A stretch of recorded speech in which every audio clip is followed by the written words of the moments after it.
So thank you for everyone who's joining us. There'll probably be some more people coming in, so my apologies, I sometimes get distracted. I wanted to start off with a land acknowledgement and just to introduce ourselves, and then we'll get straight into the workshop or seminar. Feel free to bring a snack or anything that you need. It's supposed to be relaxed and kind of, give you the opportunity to learn more a little bit about granting and loans.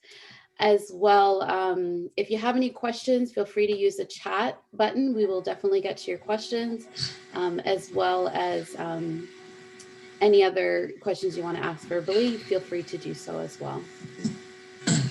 So my name is Nicole Perryman. I'm joined with our new project coordinator, Jasmine Julian. So welcome to Kajenga Wellness Project.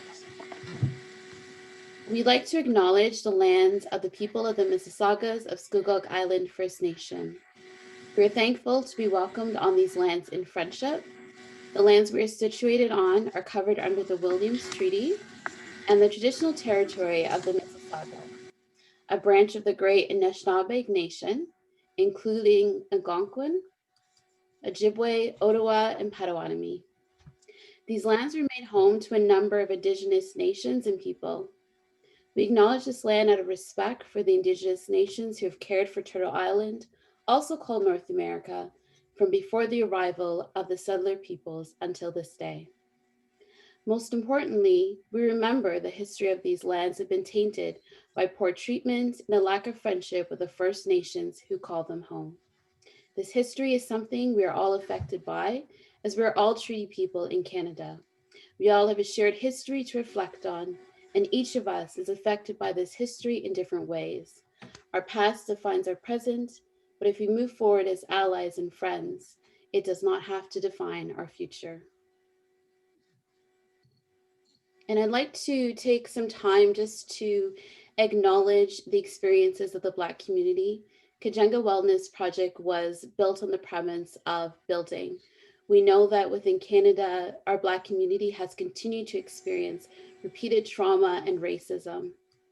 We acknowledge that our ancestors who were forced into slavery and to build North America without compensation. We'd also like to acknowledge that our ancestors who fought for our freedom, equal rights and pay, the right to vote, the right to partake in society, and to feel safe in the homes and their community. And we acknowledge that Canada has denied these rights repeatedly. Our organization is centered on focusing on building Black community members, building the family, and creating a strong foundation and support that families can rely on. And so the reason why we bring these workshops is to be able to provide these opportunities for you to learn about different areas in the community and different areas in parenting, financial wealth, and building generational wealth for your families, dealing with mental health, parenting, and any other issues that your family may experience. So I'd like Jasmine to introduce our speaker, and then we'll get started. All right. Hi, everyone. Thank you for coming. We are so excited to have you here. I'm proud to introduce our guest speaker for today, Vernon Henry. He has prepared a bunch of stuff that will help you and your family. I know he has some special things to say regarding what he does, so I'm going to hand it over to him. And as Nicole said, feel free to take notes. Grab yourself a snack, whatever you need to get comfortable, and Vernon, take it away. Thank you. Thank you, Jasmine. As mentioned, my name is Vernon Henry. Good evening to everyone. First, want to thank you for choosing to spend some time with us to discuss OSAP scholarships, bursaries. Very important subject for our youth. Hopefully, you find what we discussed today useful, and you leave here a little bit better informed than you are now. Just start with a small bit about me.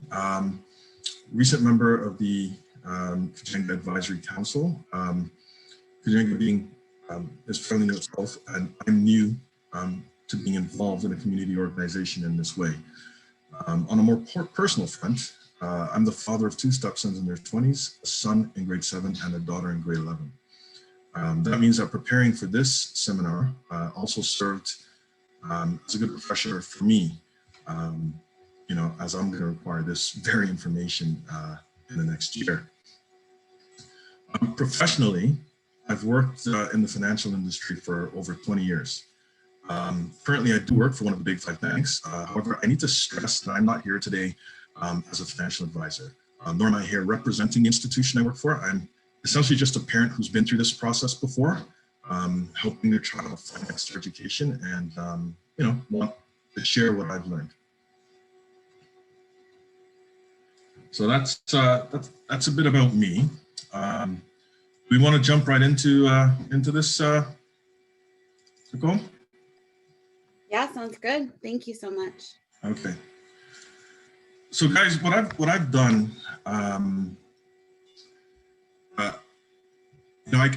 in my background, in my work environment, everything is very formal. I would have prepared a very formal presentation, but I thought, given the subject, it might be helpful to do something, I don't know, maybe a little interactive and use resources that actually exist out there.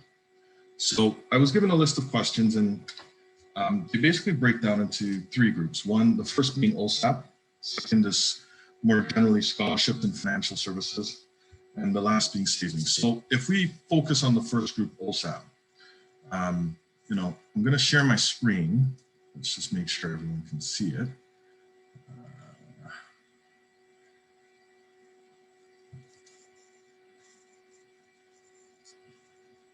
So let me know if you can see a screen right now. It should say OSAP, Ontario Student Assistance Program. Yes, Yep. we can see it. Okay, perfect. All right. So generally speaking, there are a lot of questions around what is OSAP? How do you apply? What information do you need? So I thought I'd start with, just the subject of OSAP itself.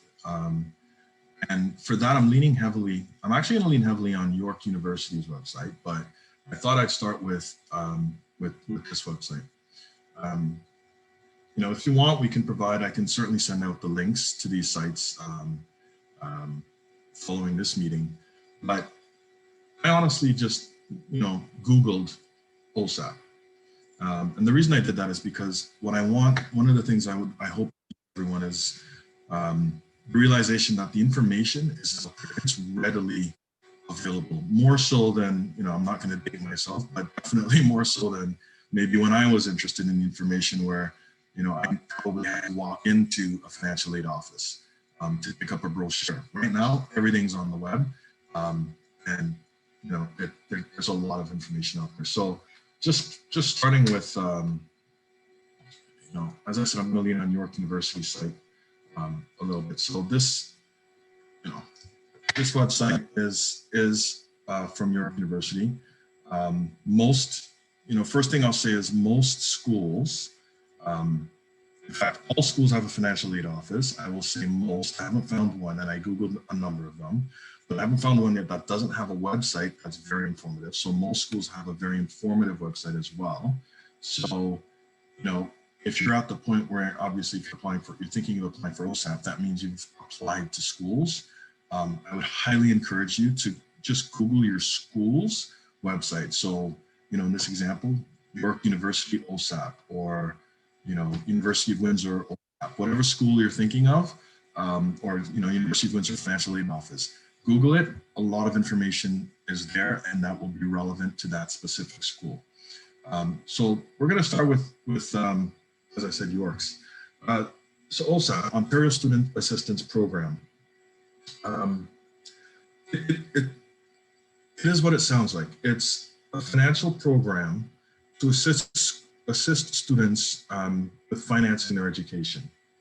Now, OSAP is a mix of loans and grants.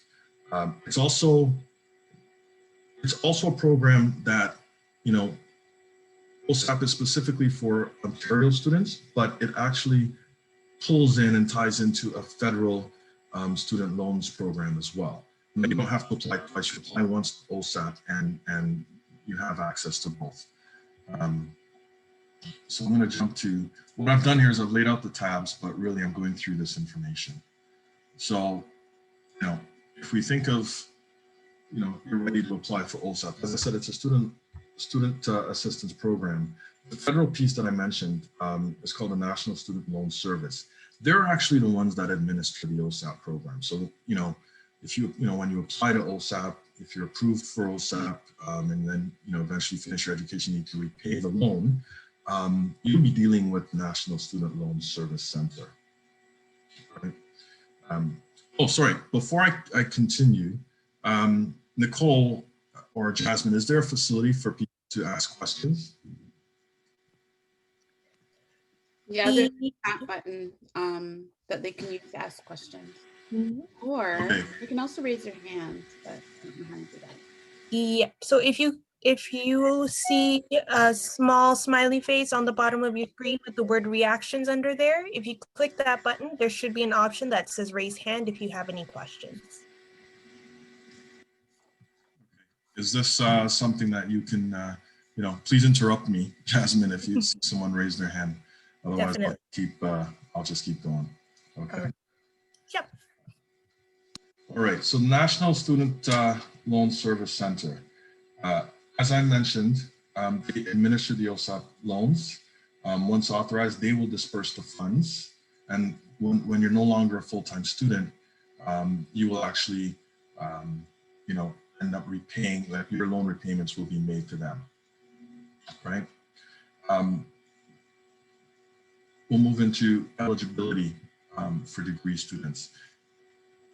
So to apply for OSAP, the idea is you need to be a student, right? So generally speaking, you're talking about, we're talking about full-time studies here. You can see from the screen that yes, it is available for part-time studies as well.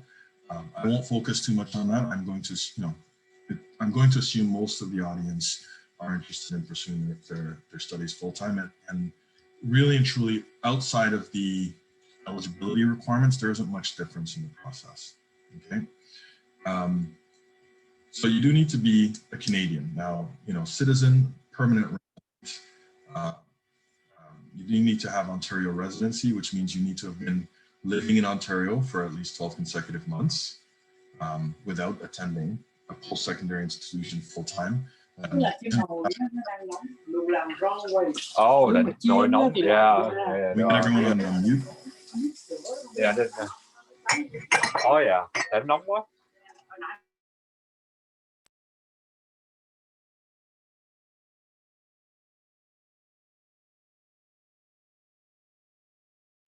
Sorry, Vernon, you're muted.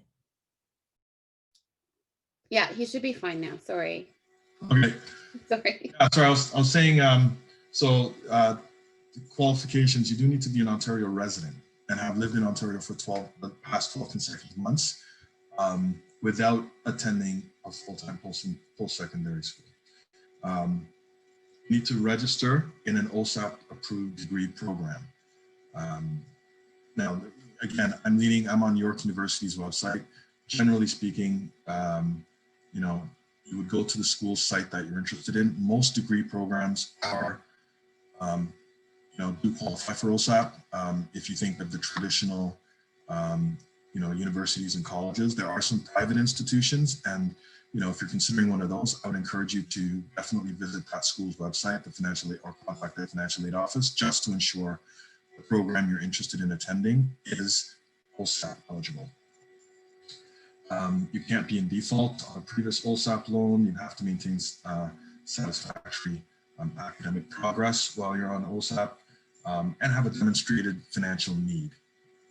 It says as calculated by the government, because essentially, as part of the process of applying for OSAP, you will have to supply financial information from your family, tax return, that kind of thing, so that the government can, one, deem if you're eligible, and two, determine how much you're eligible for.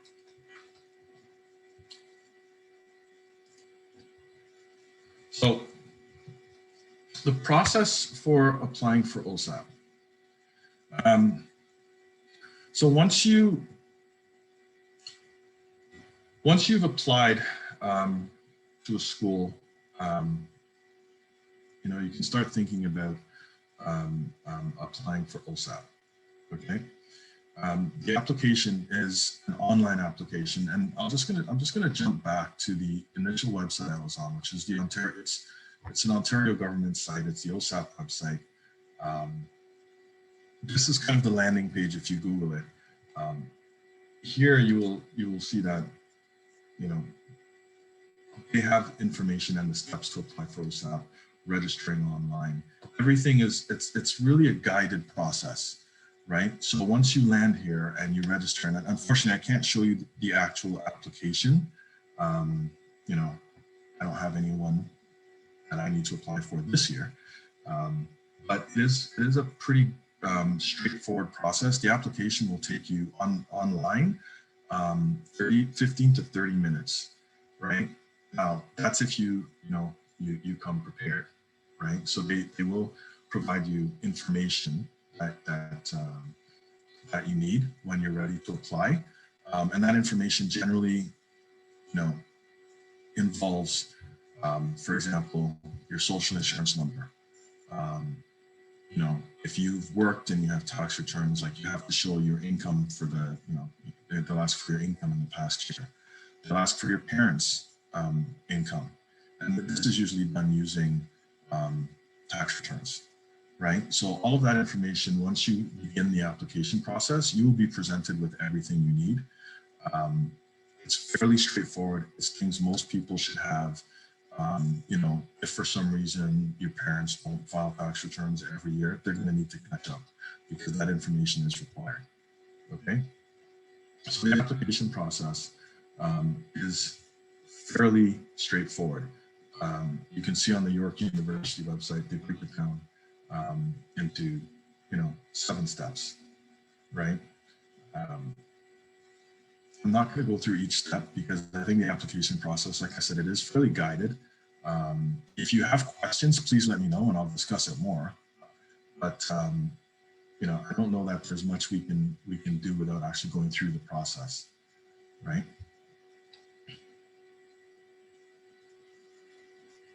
Oh, sorry. Before I leave this page, something I did want to mention. You will be creating a profile. So when you use the tool, part of it will be creating a profile. So you will apply for OSAP on the tool. You will also be able to check the status of your application on the tool, right? So, I'm not sure how long it generally takes, 4 to 6 weeks, but you'll be able to check the status and have a good understanding of where your application's at. You'll also be able to submit any required documents. So if your application comes back and they're asking for additional documents, you will be able to see what's required. Okay.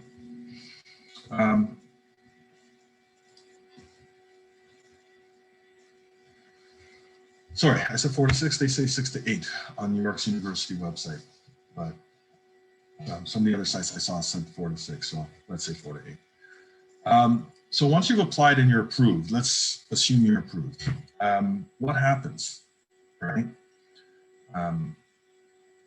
Well, OSAP is released in 2 tranches. The first in the fall, the second in the winter. The first tranche, I believe, is about 60% of what you've been approved for. The second would be about 40. These are generally released to your school, right? Now, if you receive more funding than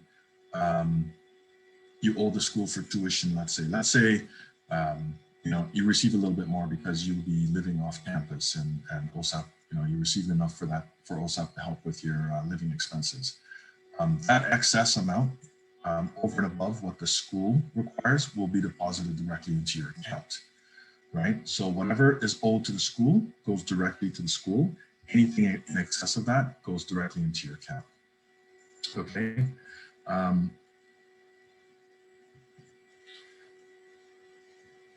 Jumping back a little bit, this thing talks about, what might affect your eligibility and funding. So the idea is, after you've been approved, right? And so the site is kind of clear. I mean, dropping courses, dropping to part-time status, withdrawing from your program, difference in income. These can all affect your eligibility. The main thing that, I think the students need to be aware of is their course load, right? You need to understand that if you apply to OSAP as a full-time student, you need to maintain that full-time status, okay? If you're having a difficult time and you do drop the part-time course load, that will affect your OSAP eligibility, certainly will affect the amount of OSAP you're eligible for. And so you need to know that. That can become important if you pass certain deadlines related to dropping courses and, the refunds that you can get. So I don't want to get too much into that, but, basically if you wait too long to drop a course, you don't receive all your money back. You may receive some of it and then eventually receive none of it. That might impact you if you have to repay that money to OSAP. So just something to keep in mind. The site also talks about academic progress standards and remaining eligible for OSAP. The key takeaway, you have to finish your courses and pass them. Right?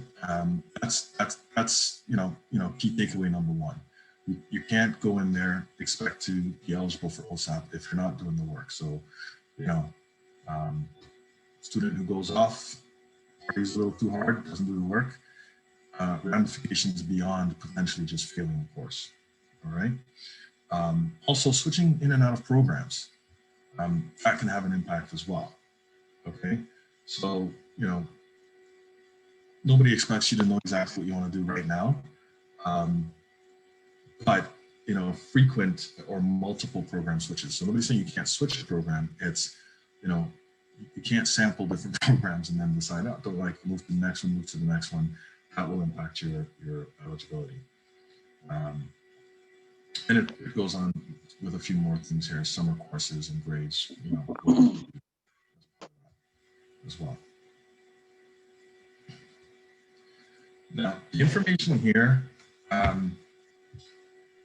it's relevant. Again, this is York University site. Most schools have similar information, but I don't want to focus too much on what's going to lose your eligibility. I'm hoping most of you are here because, you're conscientious students and ready to do the work that you need to do to succeed at that next level.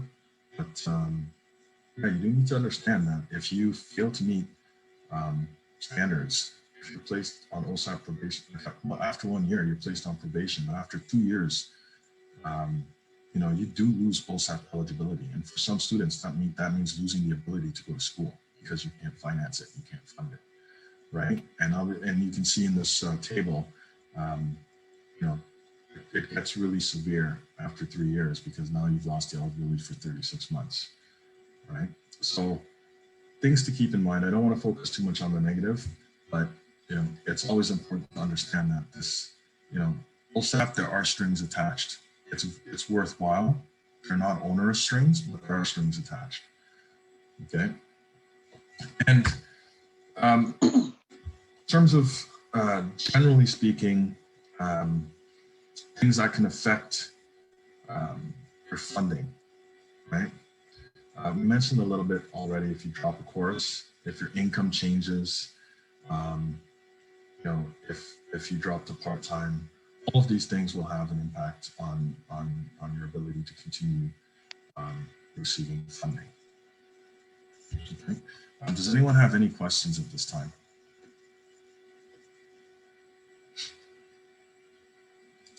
Okay. We've covered a little bit about this.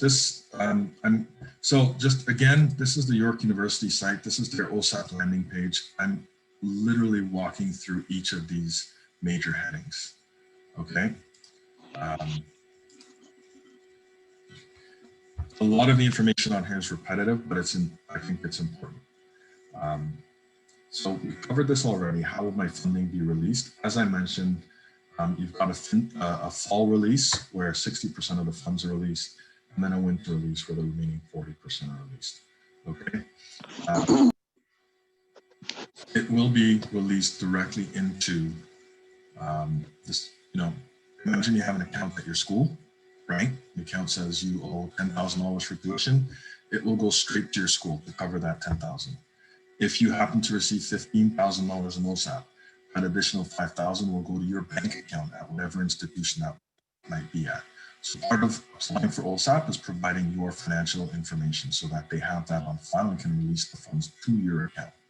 Okay, so that if you owe the school 10,000 and you only receive 8,000, all 8,000 will go to the school. You will be responsible for coming up with the additional 2,000.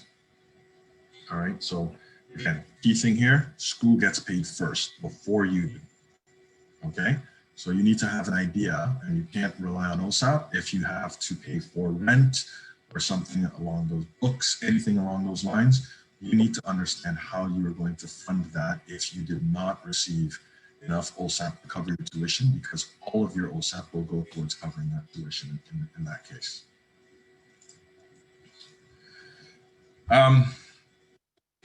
Again, this, I'll pass over this because this again covers the same thing. How do I pay for my tuition? Again, OSAP pays your tuition first. Anything owing, any balance that you have with the school, you need to cover. All right. Okay. Now we get into repaying. So, you know, you've gone through school, you've had OSAP, you know, for some of the years, maybe all of the years. You've maintained your eligibility, and maintaining eligibility, again, you know, if you're a full-time student, it means remaining a full-time student, and you do need to every year confirm your eligibility with OSAP. Okay, so, and that, you know, it's something that's easily done through the tool. Your financial aid office will obviously help you with that. I mean, these universities and colleges deal with students who have OSAP. You know, I mean, a lot of students who have OSAP, so you know, they're very well versed in ensuring all the students who are eligible continue to maintain their eligibility and help them prove it. But now you're at the end, and so you know, what happens now? So this page goes into a lot of information. You know, repaying your loan or continuing interest-free status. So I'm going to take a step back because the interest-free status is something I haven't spoken about. What makes OSAP, you know, what really makes OSAP a better program than, say, going off to your local bank and getting a loan is the fact that OSAP is interest-free. So if over the course of your studies you've received OSAP loans totaling $30,000, when you finish your studies, you will owe $30,000. Interest does not accrue on OSAP loans until after you finished your studies, right? So if you want to maintain your interest-free status, what that really means is maintain eligibility. It means, you know, maybe you're continuing on to grad school, right? So you've decided you want to do a master's in psychology, or maybe you know, you're going to be a teacher, and so now you're continuing your education because you now have to complete your teaching degree. Whatever the reason, you can maintain that interest-free status basically by maintaining your eligibility. Okay, if you don't maintain your eligibility, your loan will start to accrue interest. Now, it will accrue interest immediately, but you don't actually have to start repaying until 6 months after you finished your full-time studies. Okay, it's a key distinction. People think that the loan remains interest-free for that 6 months. It does not. You will start to accrue interest. However, the 6 months buys you time to find a job, get settled, be in a position, you know, essentially be in a position where you can actually start to make payments on that loan. Okay.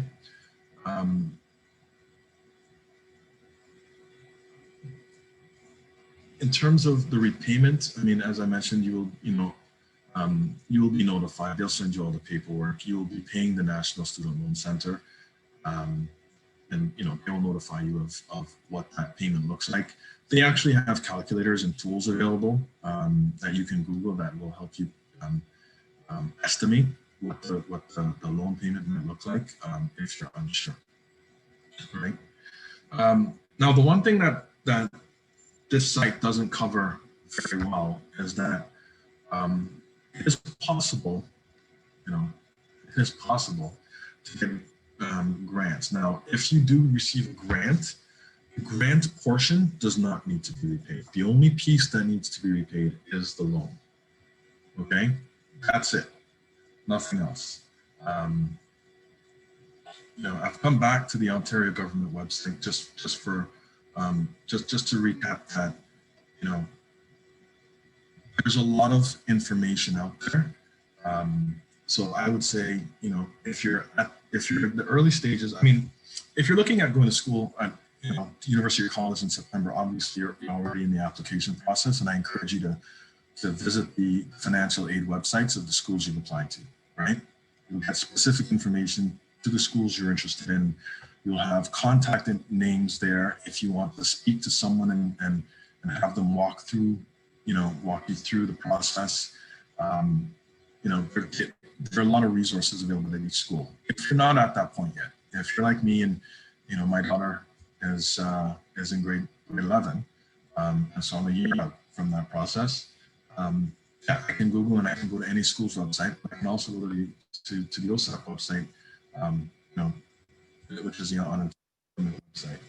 A lot of the information you require is right here at your fingertips. Pick apply now button, but also when to apply, how to apply. Finding your financial aid office, that's related to finding the office at your school. So there's a lot of information here. Okay. Any questions on OSAP?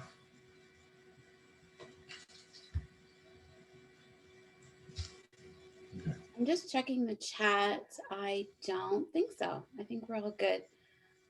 I think I had a question though. Sorry, difficult hearing you. That's okay. For the grants, you said you don't have to pay them back if you get grants. How would you get grants from OSAP? So, and I have to confess, I've found conflicting information on the eligibility for grants right now. But traditionally, part of the OSAP program involved grants. You didn't have to do anything other than just apply. And just in applying, based on financial need, some students would receive, an offer of, funding that was partially loan and partially grants, right? So there wasn't anything additional that had to be done. It was looked at just as part of your application. There's nothing else that you have to do. Sorry, I can contribute a little bit of help in that area. Half of my grant, half of the money I received from OSAP was in grants. And basically what OSAP did is they took a look at my parents' tax income, and then based on how much they earned, I would receive a grant. I think at one point I received a grant for lower class families or middle class families. So they basically just assess your financial need based on what you or your parents earn. Yep. Did you have to pay back that loan, or is that non? The grant piece does not need to be paid back. Right. Okay. I don't have to pay back any grants at all. Okay, perfect. I think that's the other piece. So before we finish with the OSAP piece, just one more thing I need to stress. The application is based heavily on your parents' financial situation. Okay, so OSAP will, as a student, if you have a part-time job, you do take that into account. But the biggest piece is based on your parents' financial situation. And so, and as I mentioned, OSAP really is based on financial need. So that's something, I think anecdotally, I would say that they're definitely, I know sometimes there's hesitation in our community to disclose, financial information is treated as very private. We do have to disclose that information as part of the OSAP application. To be blunt, it's something the government really already has, but right hand doesn't talk to the left hand, right? So, when you apply for OSAP, you need to supply the information, okay? Vernon, I just forgot to ask you, what happens if you don't have a relationship with your family or there's some kind of fighting going on, or even in divorce situations? How do you navigate that, or what are your suggestions? So, let's take divorce or separated parents first. Both parents have to provide information, okay? If where the parents are involved in that child's life.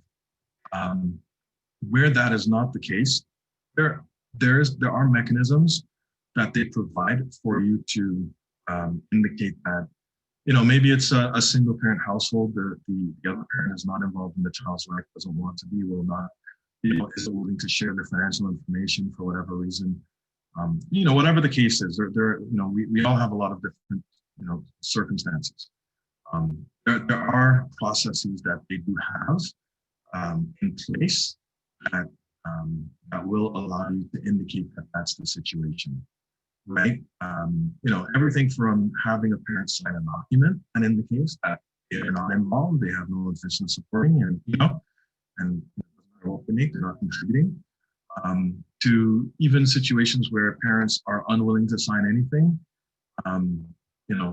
There's, in the extreme, I don't know if it's an affidavit, I don't know what you call it, but this goes back, many years ago. But I had a friend who was in that situation that essentially had to get a document where they swore that their parents was not involved in their life and refused to, to the point of refusing to sign something saying that, right? So, it's out there. It's possible to do. It's a little bit extra effort. It's a little bit extra work, unfortunately, but it is possible to still apply for those steps. Obviously, the easiest thing to do is, as if your parents are willing and able to provide the information necessary, right? Any other questions? Sorry, Vernon. If someone graduates and they are unable to find a job or any source of income within the 6-month period before they have to start repaying their loans, is there any financial assistance that they can, or any financial assistance that they can receive, or any plans that they can sign up for to help alleviate the interest that is or that starts adding on after their loan? Yeah, so last section on that York University page, grace period extensions. So you can request an extension of by an additional 6 months. Right now, they list two things here. If you own or co-own a new business in Ontario, or if you work for or volunteer with a nonprofit. Right? So those two automatically give you the right to apply for an extension. The last line you can see, if you expect to have difficulty making loan payments, then you should look into the OSAP loan relief option known as repayment assistance plan.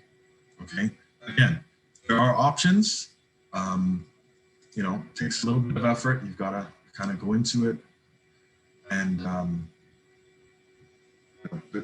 this brings us back to a Canada website, a Canadian government website. But there are options that you can explore should you have difficulty, right?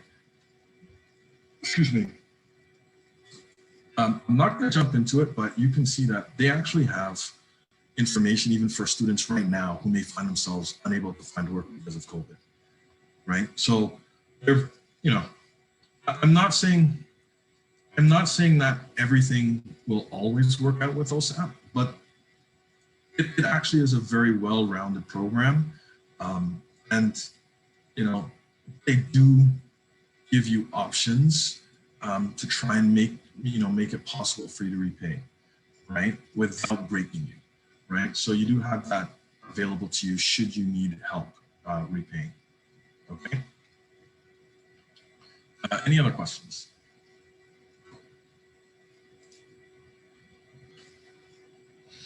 All right. So the second topic was scholarships. Scholarships and additional financial services. So I'm going to talk about scholarships, awards, and bursaries.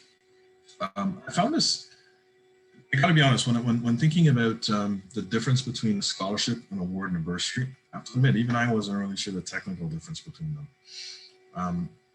And again, this information was readily available online. So scholarship, key takeaway, merit-based, right? Recognizes exceptional talent or promise or academic excellence. These really, so this section here, don't pay too much attention. I mean, you can if you're a York University student. This really goes into York's definition and what, for their scholarships. But the idea is scholarships may have a minimum grade, a minimum grade that the student must have.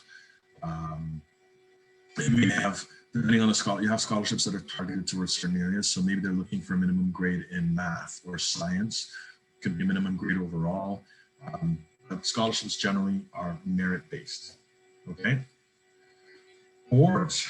So again, awards combining academic criteria, again, maybe minimum grade with non-academic criteria such as community service, leadership, or financial need, okay?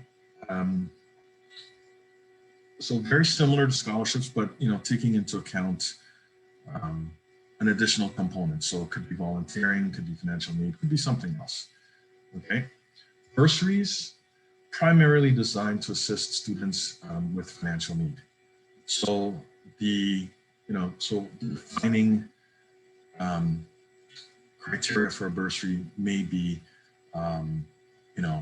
family's net income, for example, right? So you may automatically be eligible for a bursary should your family's net income fall below a certain threshold, okay? So that's the definition. Now, how do you go about getting them? Lot of different areas exist. At the bottom of the invite, there was information on the Black Foundation of Community Networks. I've landed on their about page. I have to admit, again, before this, I didn't know too much about them, and I think it's a great resource because I know a lot of scholarships exist out there.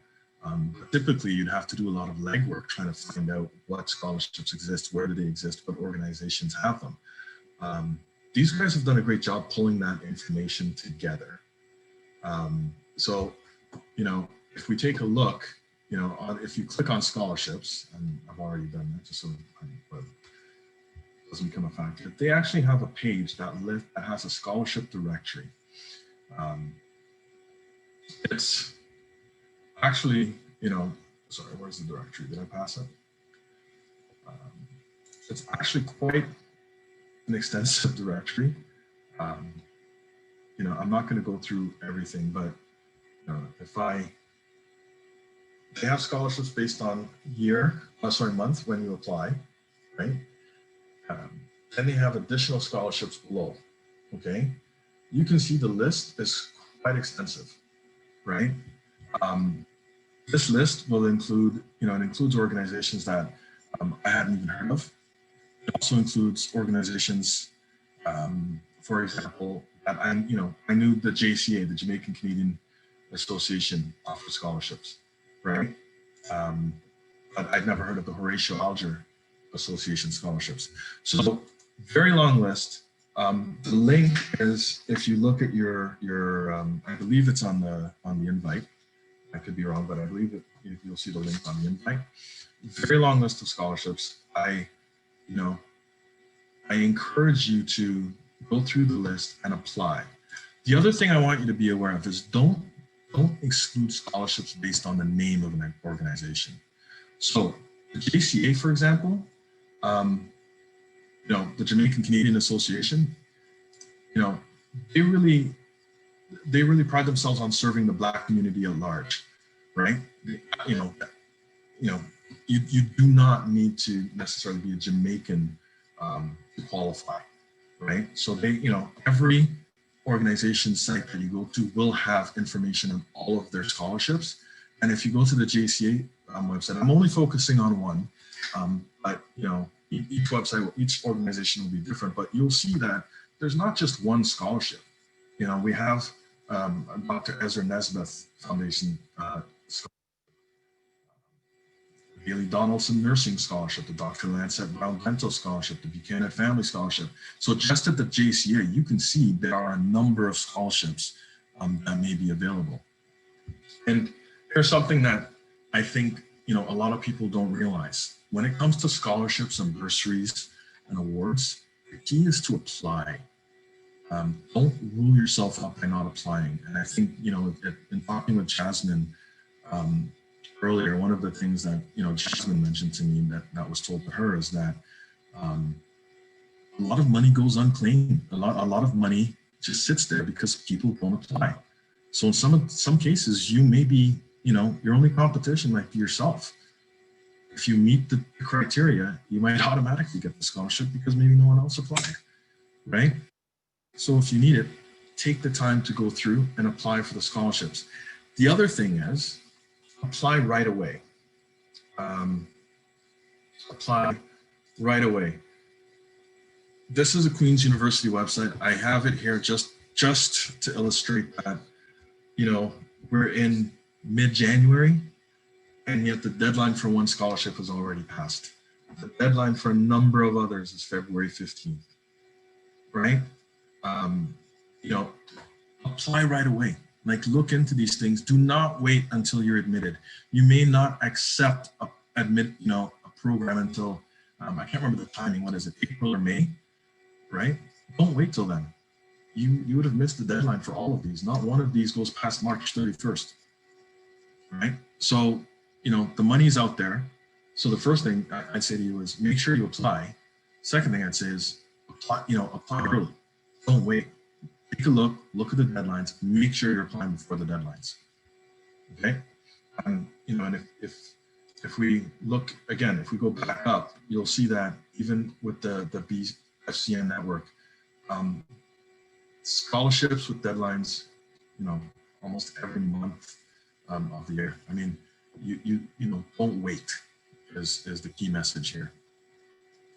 Does anyone have any questions on these? I'm not going into bursaries and awards because the information is really, really similar to scholarships. It's really about going out there, taking a look. You can see, this one here is a bursary, the Black Law Students Association. Certainly not necessarily relevant for someone just going into university, but the point being, it's not just scholarship information on this page. It's scholarship, bursaries, awards. It's all of it, right? Here's an award, the Dr. Rudy French Youth Trailblazer Award. So this page has information on all of them, right? However, whatever the program is, however it's structured, apply early, okay? And that goes for awards and bursaries or scholarships available through your school. The other thing I wanted to illustrate here is I'm looking at the Queen's, again, this is the Queen's website. Look at the schools you're interested in. They offer entrance awards. They offer entrance scholarships. They may also offer bursaries, right? Key thing, apply. Okay, definitely apply. Just looking at a comment from Tracy B to everyone, saying most of them require an essay from the student, 250 to 500 words. That's true. A lot of them do. A lot of them do require that. Small price to pay, to help fund your education. Any questions on this scholarships, awards, bursaries? It's honestly, it's not a difficult subject. The hardest part about this is putting in the work to apply, to look into what's available and apply. But that BFCN resource, I gotta tell you, it's an incredible resource, right? There's another website, scholarshipscanada.com. Again, it's got a search function. Take advantage of these, right? You'll see some duplicate information here. You may see some information here that's on the BFCN, but there's going to be divergent information as well. BFCN really focuses on, you can see foundations, community-based awards and scholarships, right? Take advantage of all of these resources to try and get what you need. Any questions? Yes, we do have one question. Sure. When you get approved for a scholarship, do they notify the school that you will be going to? Oh, no, not necessarily. I mean, I think each organization is a little bit different. So I can't give a generic answer, but some of these organizations actually pay the money directly to the student. In fact, I would think most of them pay the money directly to the student. They're not necessarily tied into your school. So you may have to, applying for the scholarship is one thing. You may have to obviously provide evidence that you've been accepted and that you've enrolled in the program for them to release the funds to you. But for a lot of these private awards and private scholarships, the money would come to you, right? Which means you can use that money for books. It's not necessarily tied to you having to put that money towards your tuition. In other words, right? Now, I say most because I really don't know what every organization does, right? There are some bigger organizations on here, maybe they release funds to your school. I don't know, but most of the smaller ones almost certainly release funds directly to the student. I do know that for entrance scholarships or scholarships that come directly from the school that you were going to, they do automatically take that money off of your tuition. Yeah, so that's any scholarship or bursary award from the school. That's different. Yeah, if it's from the school, it will go towards the account you have with the school. If it's from one of these organizations listed here, that's not necessarily going to be the case. A lot of them will release the funds directly to you, right? But Jasmine's correct. If it's from the school, definitely an entrance scholarship from the school or a bursary they will credit it to your account with them to reduce the amount of tuition owed or other fees. I say tuition, but when I say tuition, I shouldn't say just tuition, because really that account you have with the school is tuition plus, right? So it will go towards reducing that. Anything else? So we spoke about scholarshipscanada.com. It's a generic site that you can go to and look up scholarships. I mean, they also have some, some resources and tips. Oh, something else I wanted to mention on the BFCN site that I did like, that I noticed, and right here. So, on their main scholarships page, their landing page, one of the things they do have, I'm not going to go through all of these, but scholarship application tips and tricks. All right. Going back to that essay you may have to write, it's one of their tips. Write a generic 500 word letter of intent, outlining your goals, achievements, and so I mean they give some tips and tricks that you can apply to applying to these scholarships. This is not going to guarantee you get a scholarship, but this is just about helping you put your best foot forward on that application. Any questions? Okay. So the last section that in terms of questions I received really covered, generically titled savings. Some of the questions were, what can I do with all the extra money that OSAP gives me? Why should I set up a savings account? How do I set up a savings account? Are there special savings accounts for students? I heard about an RRSP. What is that? Should I get one? What about a TFSA? Same thing. What is it? Should I get one? I'm gonna tackle these in a couple of two sections. One, generically in terms of, why it's important to save. Two, talk a little bit about our RSP, TFSA, and even in our ESP. Should people still be a little bit ways out? Okay, so what to do with all that extra money OSAP gives you? So, as mentioned, you may get more money than you actually owe the school. And it could be because OSAP will help, based on your particular financial situation, OSAP is going to help you fund your room and board. And so you may get more money. It could be that OSAP has overestimated the amount of money that you require. A lot of different reasons why you might have more money than you need. If, I have to say, if a student finds themselves in that situation,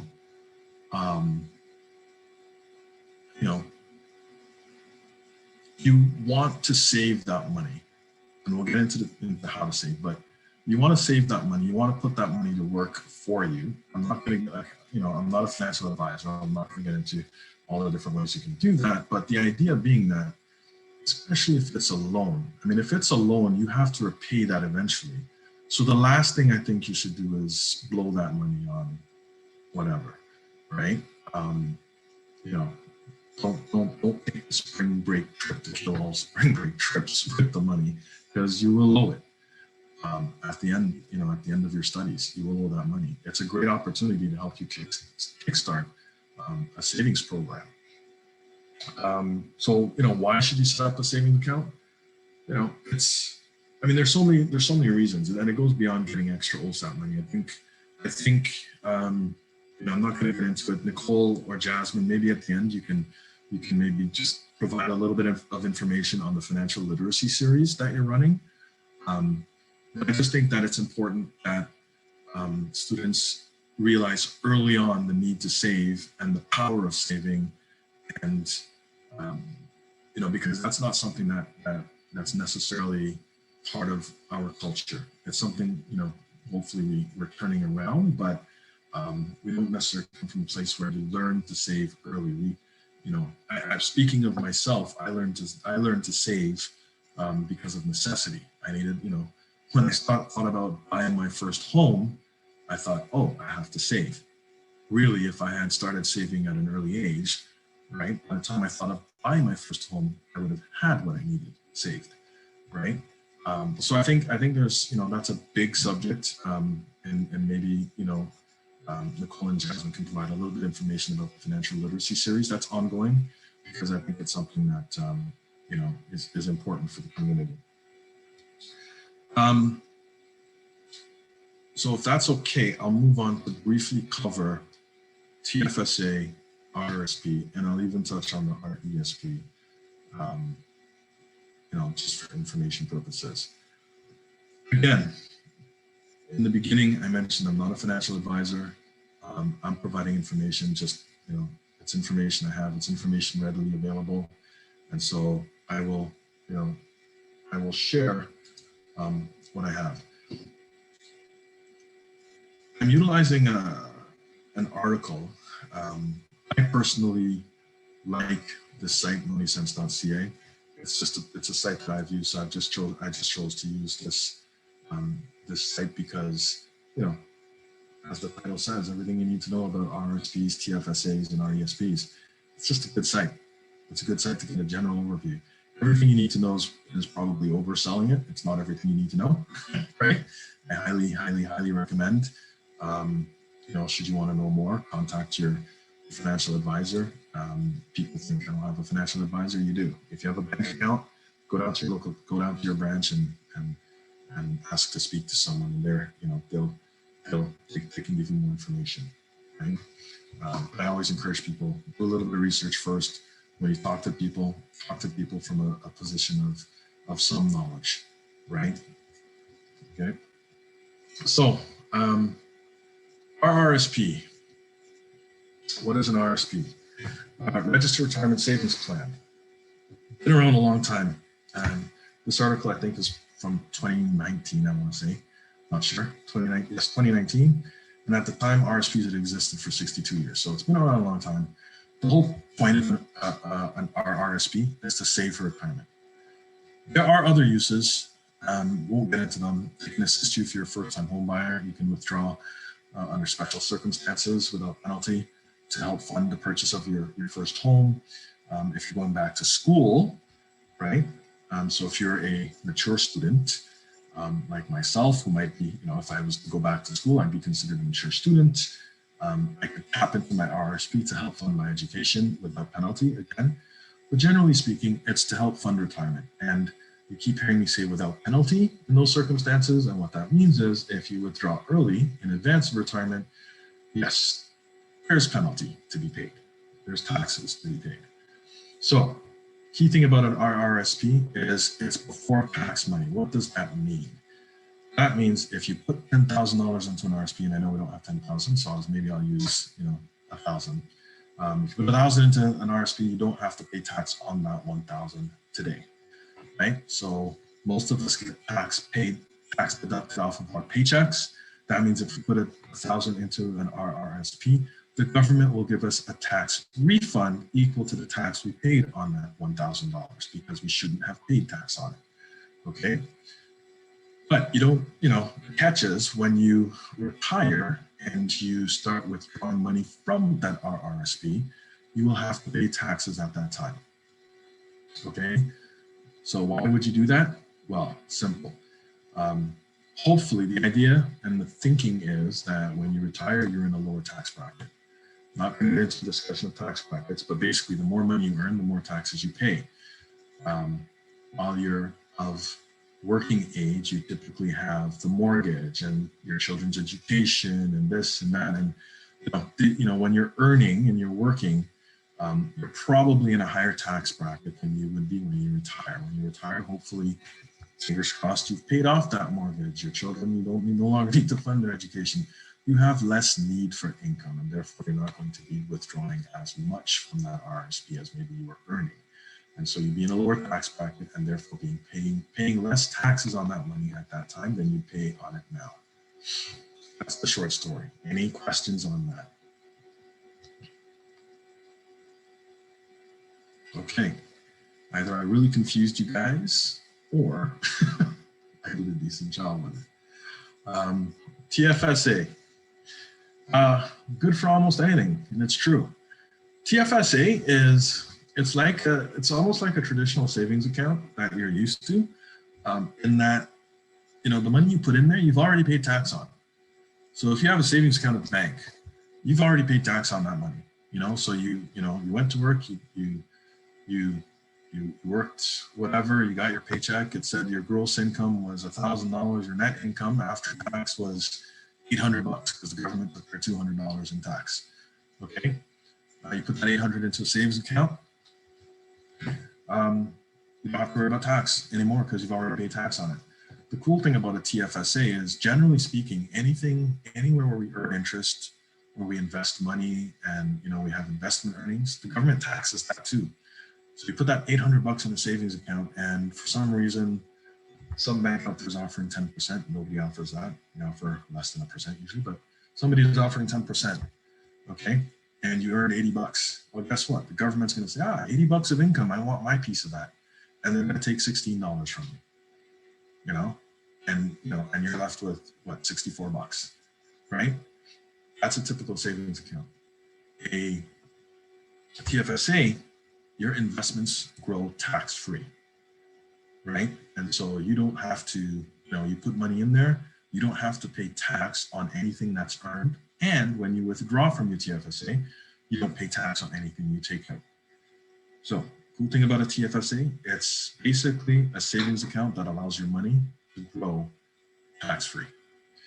The catch with both a TFSA and an RRSP is the government has limits on what you can contribute each year. With an RRSP, it's about 18% of your income. So it's 18%. What does that mean? Up to a maximum of $26,500, by the way, and that's your contribution, not your income. So if 18% of your income is $26,500, you're doing pretty well, right? And you definitely should be contributing to an RRSP. What it also means is You have to earn money to be able to contribute to an RSP. You have to earn and declare your income. Okay, students often don't do tax returns because they're earning below that minimum threshold, and so the government doesn't know about it. You can't contribute to an RSP because as far as the government's concerned, you haven't declared any income, right? So even if you don't have to pay tax, it's a good idea to do a tax return, a very basic, simple one, just because you start accruing that RSP contribution.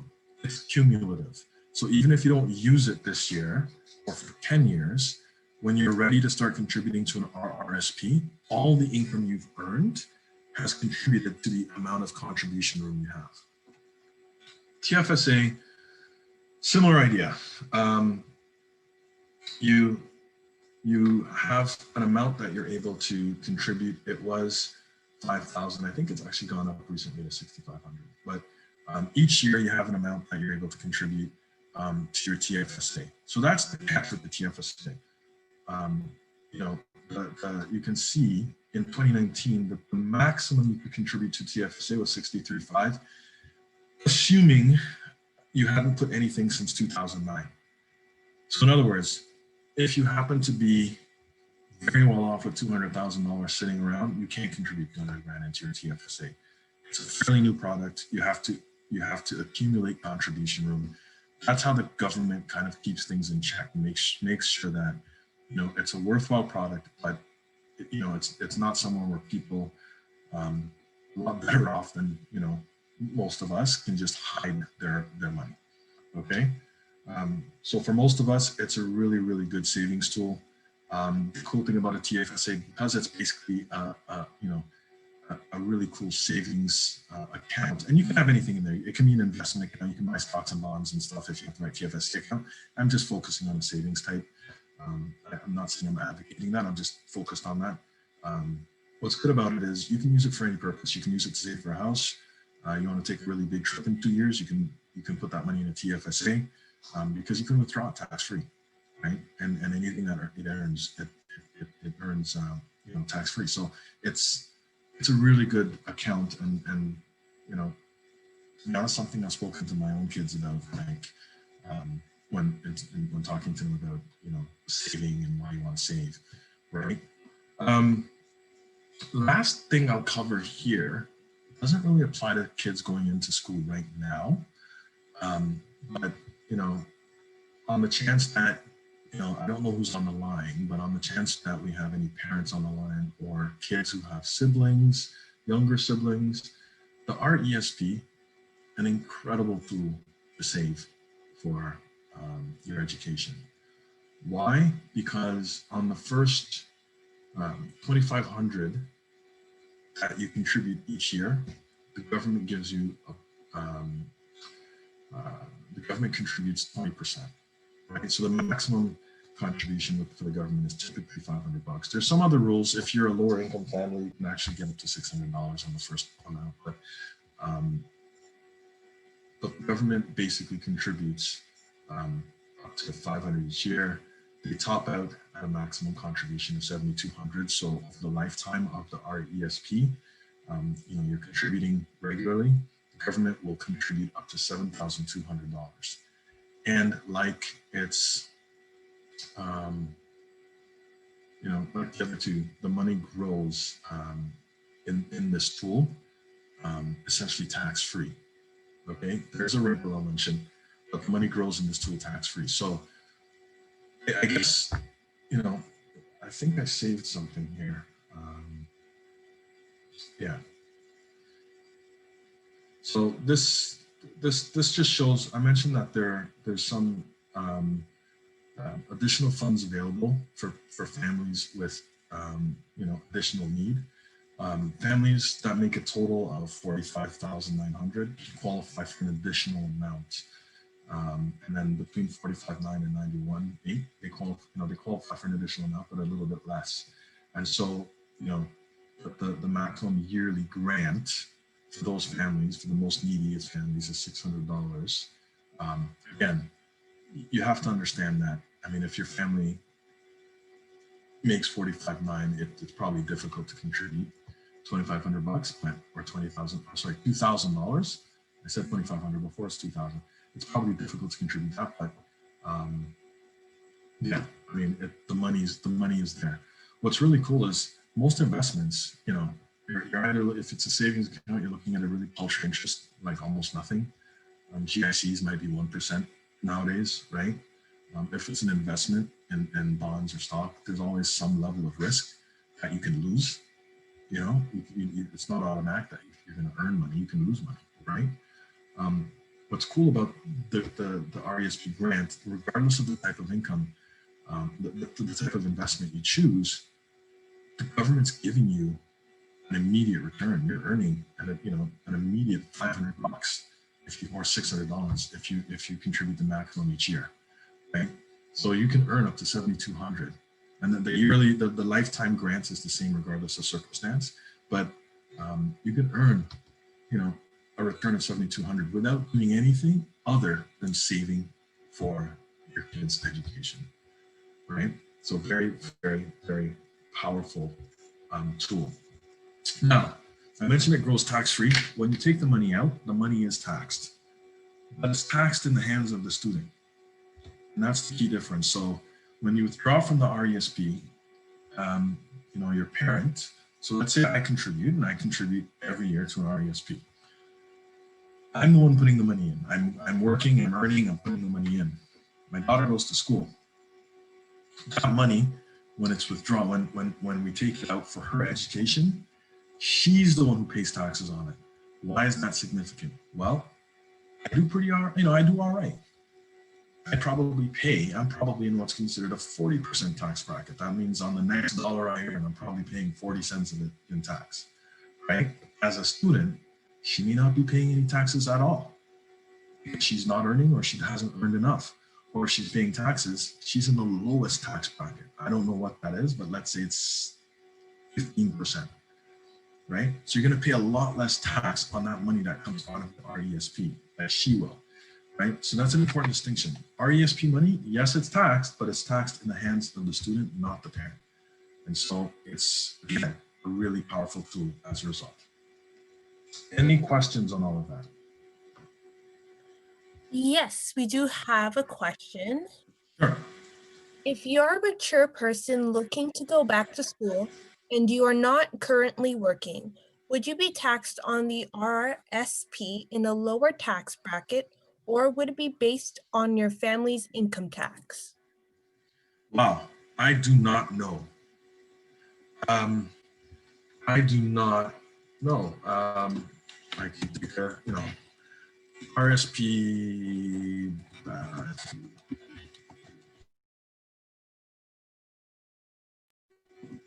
So, long learning plan. Withdrawing from RSP and limits. So I don't know that you're taxed at all, but I don't want to say that because I'm just not sure. If you have an RSP, you can deduct.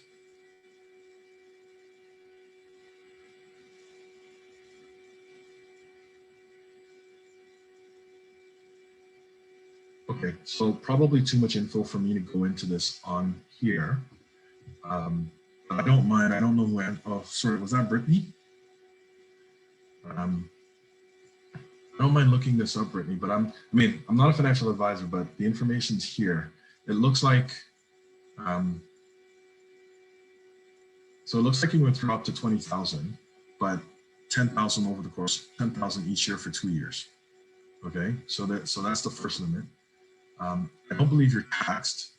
I don't want to say that definitively, but I do know with the first-time homebuyers program, for example, the money you withdraw from the RSP is not taxed, right? So it has nothing to do with anybody's tax bracket.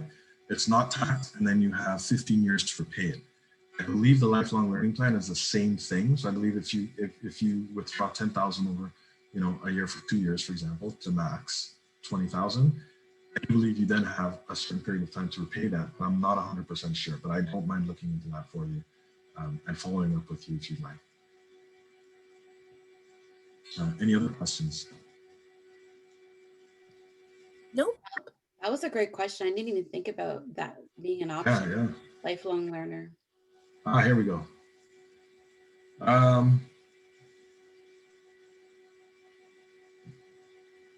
So I can tell you right now, it's a 10-year repayment repayment period.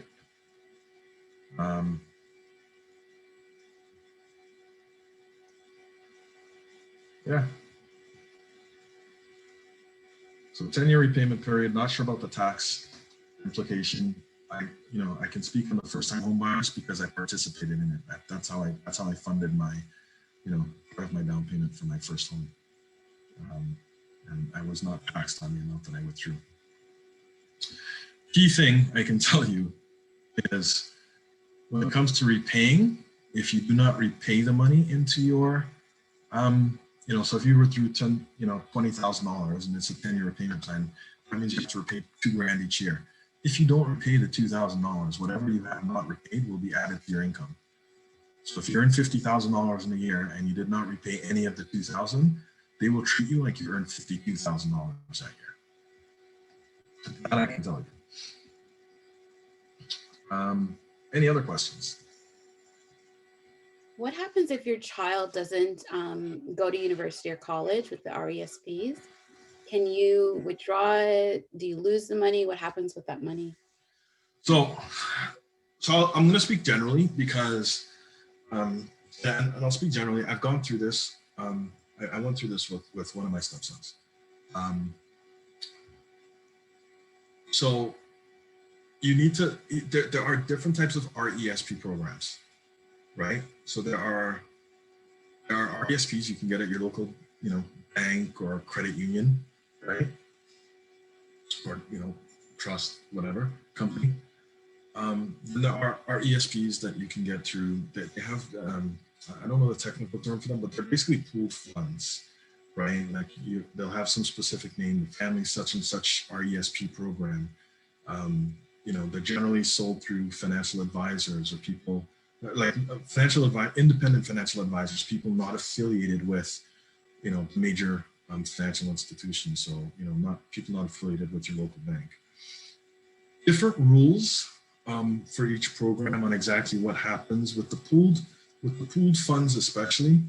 I've seen some terms that can be quite onerous, in terms of if your kid doesn't go to school. Some of them give you back your principal. So if over life you've contributed 10 grand, you get back the principal. They don't, some of them don't give you back the any monies that was earned because it's a pooled fund, right? And so the monies that were earned on the 10 grand go to helping other people that participate in the fund. A bank RESP, again, might be different. You'd have to talk to them to find out what happens. The key thing, though, is regardless of the type that you have, any monies that were contributed by the government go back to the government. You don't keep, remember that $7,200 lifetime you get that the government gives you? You don't get to keep that. The only way you get to keep that is if the kid goes to school, right? Any money is not used, whatever portion that's grant money from the government goes right back to the government.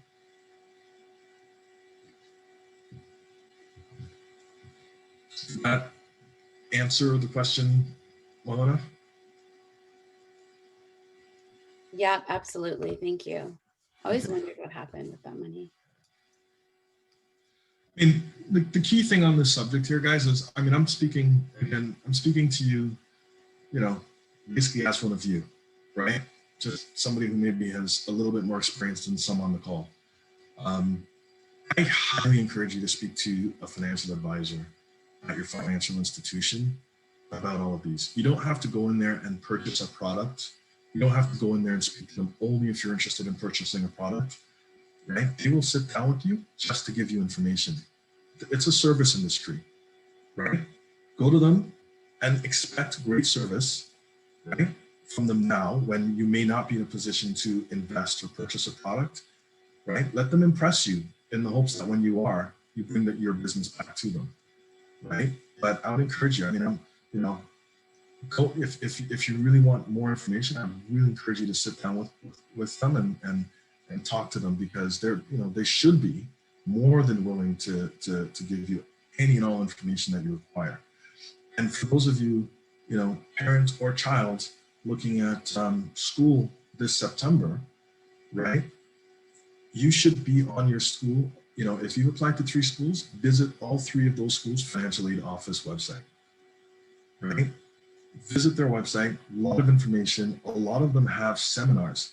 So I have a nephew who is, I have a nephew who is, looking at school this September. Ryerson is one of the schools he's applied to.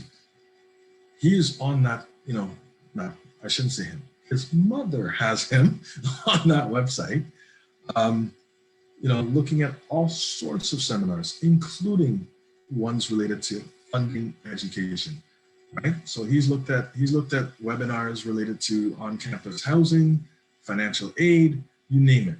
The schools are doing a great job of putting the information out there. You just have to go and grab it, right? And, I know sometimes we get frozen because we don't know where to go. Google. Just get on the search browser. I don't care if it's Google, if it's Microsoft's Bing, or is Yahoo still around? I'm not sure. But, just search. Just, put in what you're looking for, search. More often than not, what you're looking for is one of the first few results to pop up, right? And even if it's not, the other links that do come up often have useful information as well. Okay. I see another question. Can an RESP be used for a vocational program as well? Yes, as far as I know, it can be used to fund any sort of education. Now, when you say vocational program, the one thing I'll qualify that with is, I don't, I can't speak for apprenticeships. I don't know. I have to look, I honestly have to look up the rules on an RESP. But a lot of vocational programs are offered through the community colleges. And, so if you're attending Durham College or Centennial, Seneca, whatever it is, right?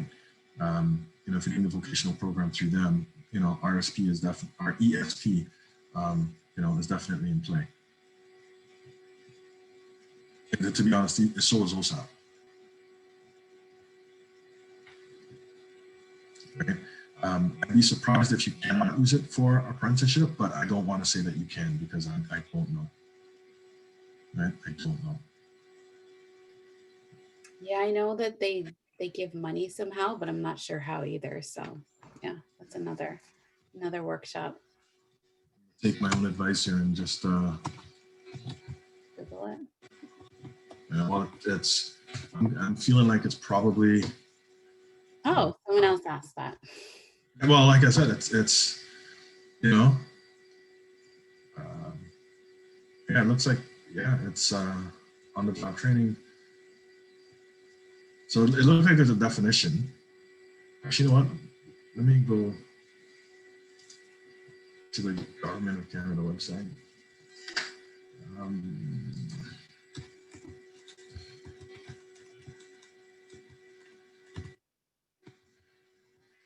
Programs that qualify include apprenticeships as well as programs offered by CGIPs, trade schools, colleges, universities, and insurance. Yeah.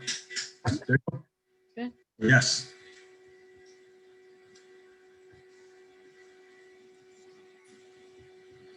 Any other questions? All right, I will turn it over to